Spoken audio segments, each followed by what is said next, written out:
Guys, welcome back to Southern Extreme TV. Thank you so much for hanging out with me on my channel. We're headed to go do our first deer hunt here in my home state of North Carolina. And it's the middle of October. We got 2 weeks before we leave to go to Kentucky.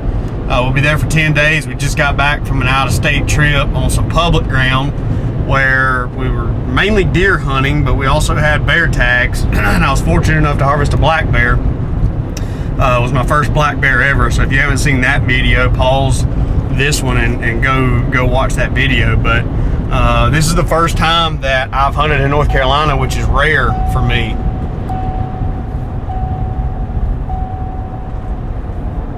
It's super rare for me. Typically, I've got a couple decent deer pegged going into the start of the season that I'm trying to kill in velvet. And this year was just not not that case. We had one decent deer that my dad was able to harvest. He shot him earlier in the year, back in September, so real good deal for him. Biggest deer with a bow and biggest deer definitely in velvet that he's ever killed. But I'm going to a spot that there's a couple good deer over here, and it's a spot that's known for holding a couple other random deer that we may or may not know about. Wind is blowing a little bit this afternoon, which I think is going to be a good thing. I think that these deer are getting into a pretty heavy pattern on feeding on acorns and feeding on acorns in a specific area.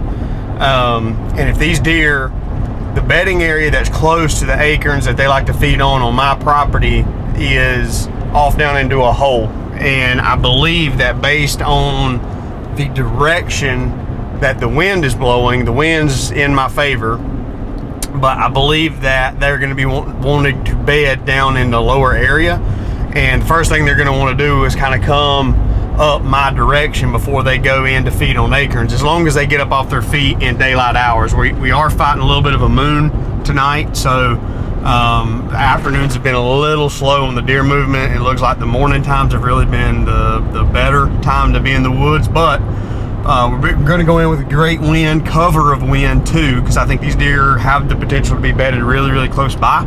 So we're going to slide in here, set for a couple hours, see if we can make something happen. Thanks for hanging out. Let's go have some fun. Seems like the weatherman can be just absolutely terrible here lately, but it's supposed to be hitting me dead in my face, and it's actually hitting me about, I don't know, probably a 90-degree difference, blowing kind of back over my left shoulder, which is fine. I'm okay with that, as long as the wind doesn't blow to my as long as it doesn't blow from my 10 o'clock to probably my 3 o'clock, 4 o'clock to be safe, then I should be okay. If it blows any other direction, then I can make this set work. But we're gonna sit here and see what we can get conjured up. It's gonna be a good afternoon, I believe. We need the right deer to show up and make an appearance. So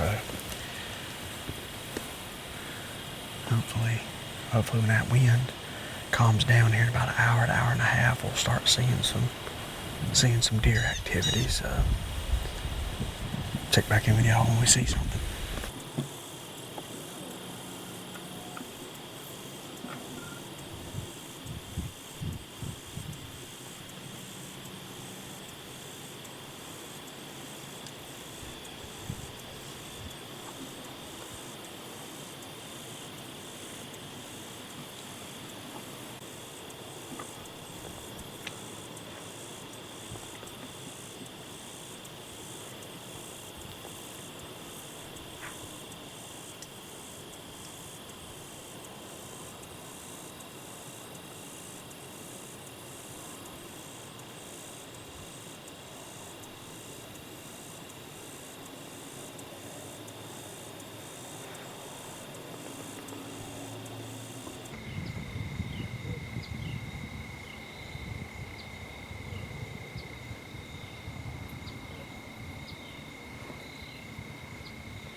Hopefully y'all can hear me okay. We've got a tractor running back behind me. The neighbor is cutting a hay field. It's already cut. He's just, I guess, putting the hay in lines or rows to dry out to get ready for baling. Back in here in the same spot we were in the other afternoon, trying a new camera arm out tonight. The 4th Arrow. It is. I've been running a Muddy for a long time, and I needed something a little bit lighter weight, because that Muddy I was running was massive, and this thing right here cut my weight almost in half. So I'm feeling pretty good about it so far. It's gonna take some getting used to. It's a little squirrely, a little funky, but I think it's gonna do us okay. At least I hope so anyway. We'll get settled in. I'll check back in with you guys here in a little bit.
An eventful morning so far. We were just now able to get into the stand. I knew that it would be a little sketchy trying to get in here. I got here, the trail camera went off, and there was not a huge 8-pointer, but a decent 8-pointer on camera with another small buck.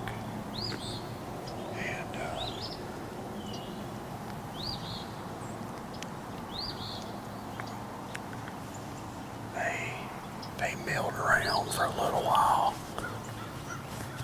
Got to see them a little bit through the binoculars. They're probably about 100 yards away. And then eventually they just kind of turned and filtered off back down into this bottom. I don't know where they went to, because this grass and stuff is pretty dang tall.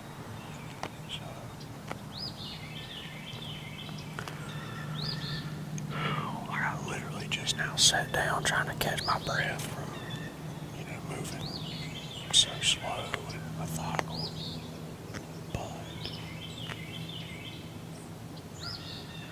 the good news is that we got set up, I believe, without running any deer out, which is an accomplishment, in my opinion. That's the biggest reason why I haven't tried to come in here and hunt this spot in the morning, because those deer just come back right there and stage before they go bed, and it's just so difficult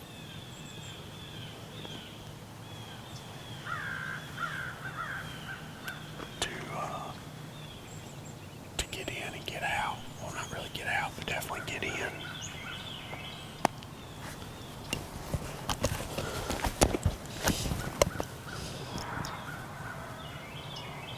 So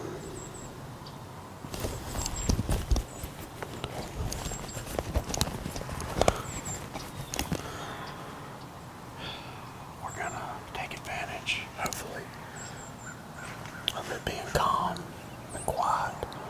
The weather, man, has just been absolutely terrible here lately. It was supposed to be 42 degrees this morning. It feels more like 58 right now. I'm sweating.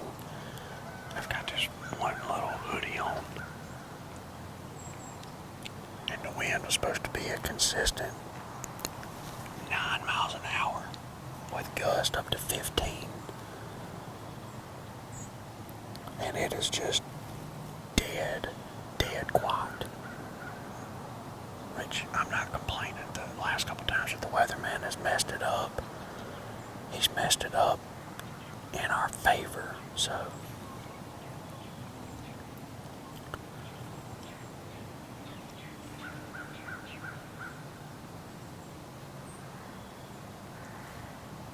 check back in with y'all whenever we see something.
Right there's a buck, guys. It looks like a pretty good buck.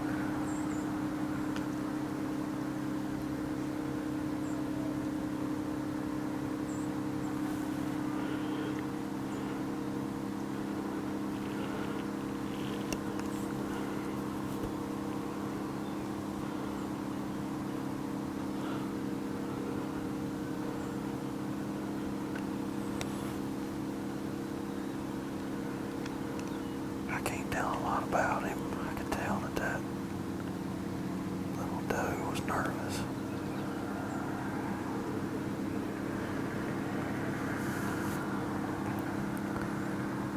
He's probably just gonna... Yeah, here he comes. Oh yeah, that's one of my shooters.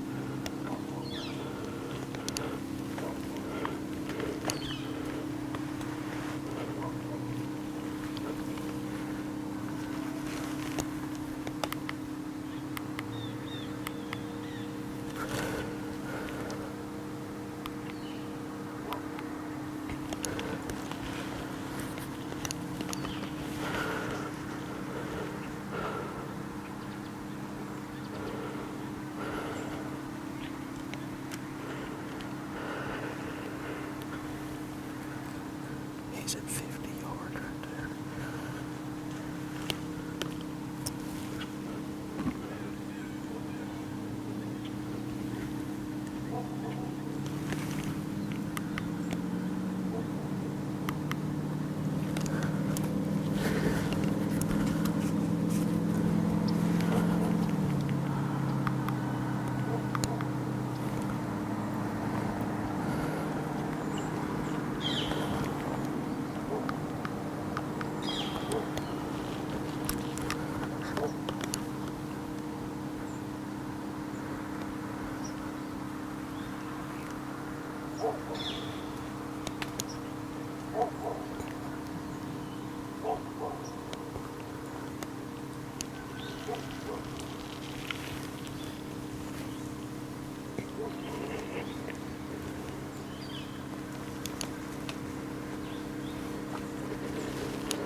Get a shot at him. He walked in behind me.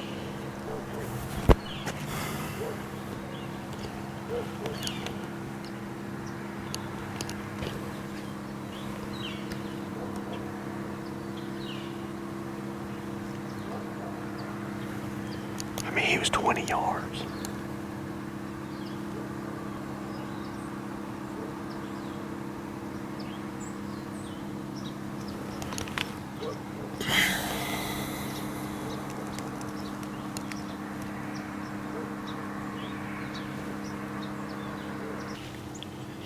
Straight behind me, walking dead at me, and he was super calm and collective. When he got right here behind me, he smelled where I walked in and kind of freaked out, and I couldn't get spun around or stood up without him busting me. I had to watch him run off to the other side of the field. I hadn't had a trail camera photo of that buck in a long time. Just to be honest with you, I didn't know if that deer was alive or not. I mean, that dude was at 20-something yards right here behind me. And he went on out. Went on out of sight. So,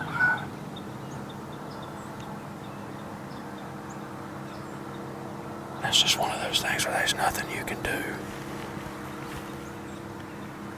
Sitting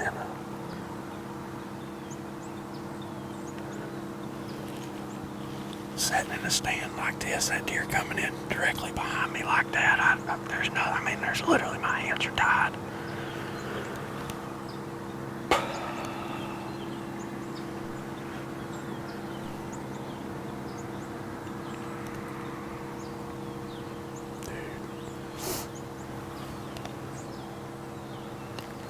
That sucks. Something pretty fierce right there.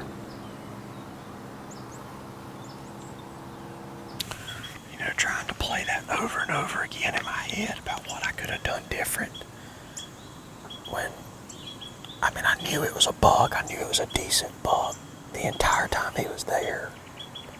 But we've got several decent bucks here that are kind of in that category of if they come in and do it perfect with a bow, then probably would get shot.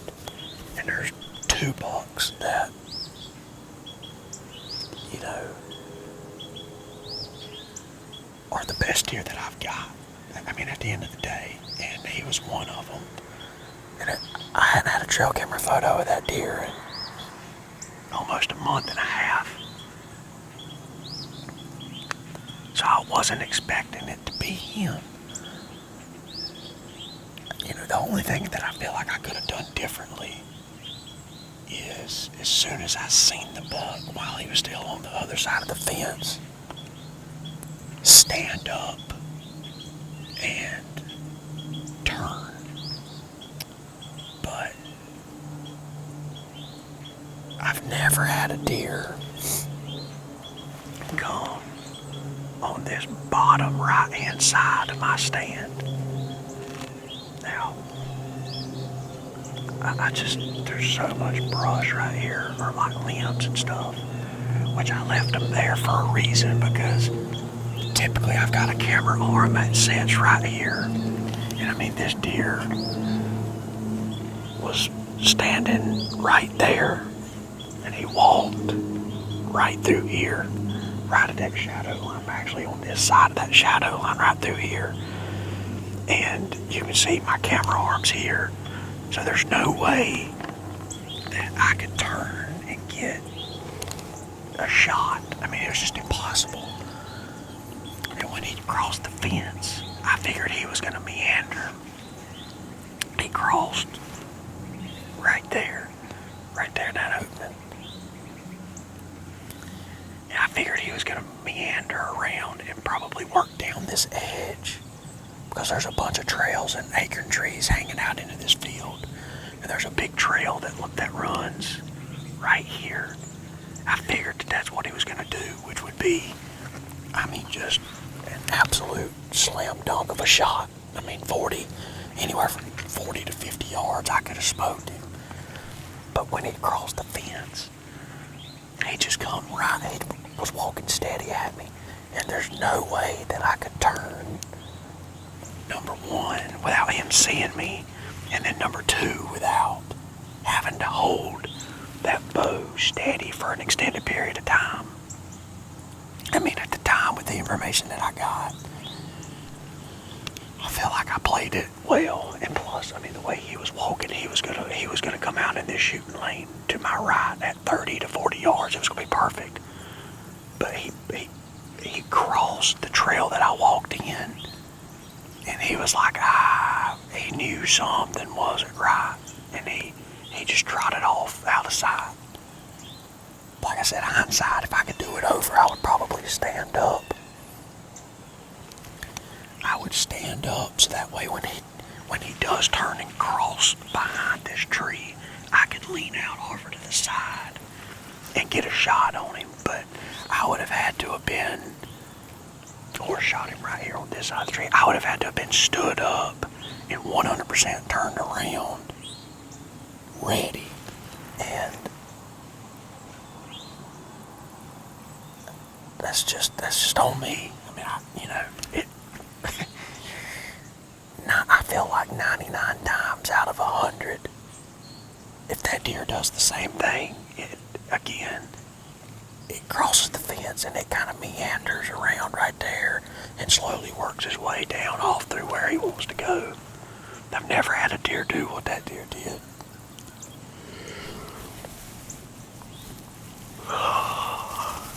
But what do you do? I'm grateful. I'm grateful that we've seen a good deer.